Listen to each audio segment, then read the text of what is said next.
As the final events of Bible prophecies are rapidly being fulfilled, the call coming from God to His people at such a crisis as this is to come up higher. Come up higher as God called Moses to Mount Sinai. Come up higher as Elijah called the people of God to come up on Mount Carmel. Come up higher because we have a high calling in Jesus Christ. Our High Calling, a devotional by Ellen G. White. Show your colors. Let thine eyes look right on, and thine eyelids look straight before thee. Proverbs 4 verse 25. In Pilgrim's Progress, there is a character called Pliable. Youth, shun this character. Those represented by it are very accommodating, but they are as a reed shaken by the wind. They possess no willpower. Every youth needs to cultivate decision. A divided state of the will is a snare and will be the ruin of many youth. Be firm, else you will be left with your house or character built upon a sandy foundation. Manifest decision at any cost.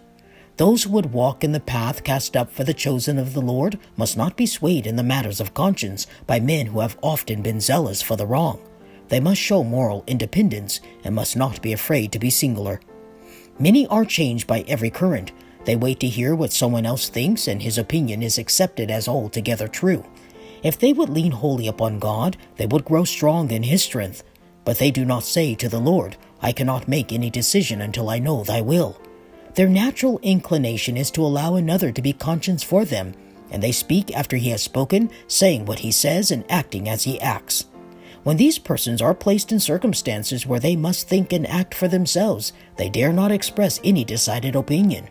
Yet often, like Aaron, they have much ability. God pities such weaklings.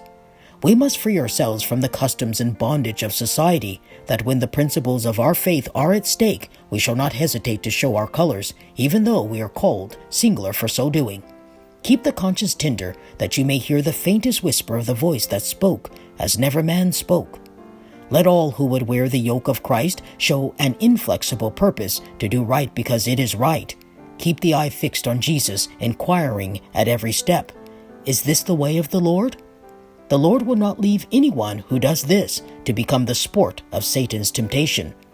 Do not imitate men. Study your Bibles and imitate Christ.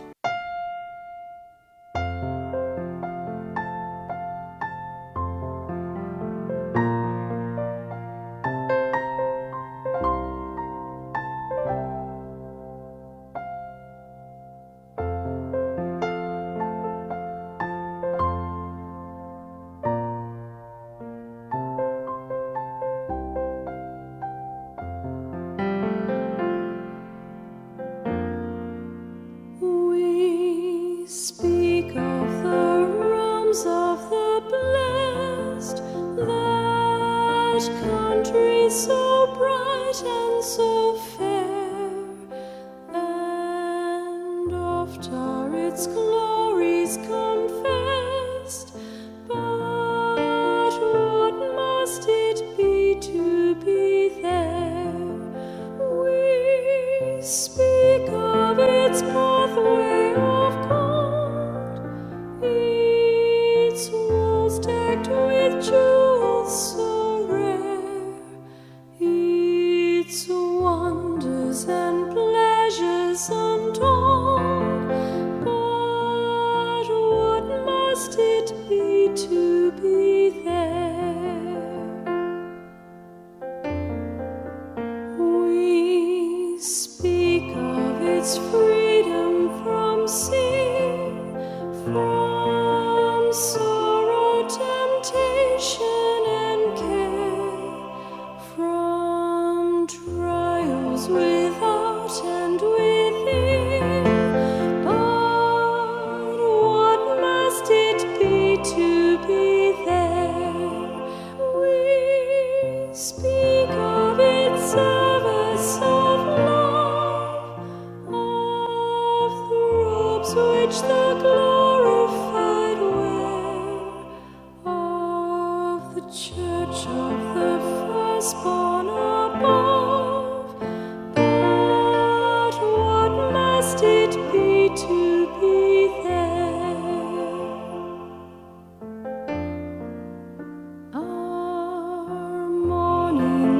soul at an end, when raised by the life-giving word, we see the new city descend,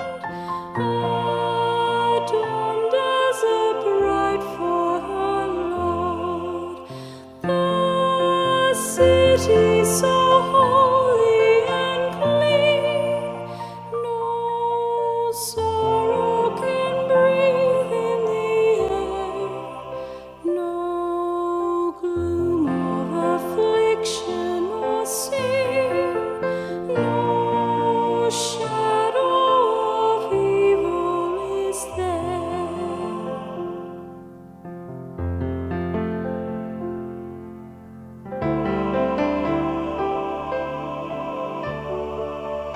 Do thou midst temptation and war, for heaven my spirit prepare,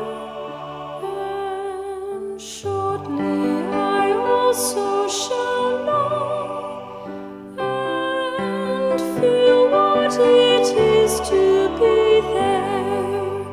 Then all the bright fields we shall roam, in glory celestial and fair, with saints and with angels at home, and Jesus himself will be there.